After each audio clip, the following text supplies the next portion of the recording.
வணக்கம். கமகம வயிற்றில் இன்றைக்கி என்ன பார்க்க போகிறோம்னா கேரட் சட்னி.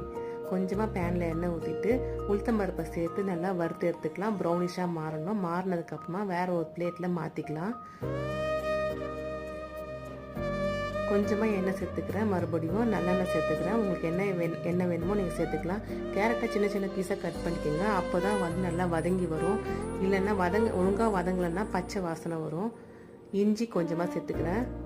காஞ்ச மிளகாய், புளி, சட்னிக்கு தேவையான உப்பு. காஞ்ச மிளகாய் நான் கொஞ்சமாக சேர்த்துருக்கேன், ஏன்னா பசங்களுக்காக. காஞ்ச மிளகாய் அதிகமாக சேர்த்துக்கேன், இன்னும் டேஸ்ட்டாக நல்லாயிருக்கும், காரமாக. நல்லா வதங்கி வந்ததுக்கப்புறமா கட் பண்ணி பாருங்கள். இப்போ நல்லா வெந்துடுச்சு. இதை வேறு பிளேட்டில் மாற்றிக்கலாம். நான் தேங்காய் சேர்த்துக்கிறேன். தேங்காவே நீங்கள் வேணும்னா வதக்கி எடுத்துக்கலாம்.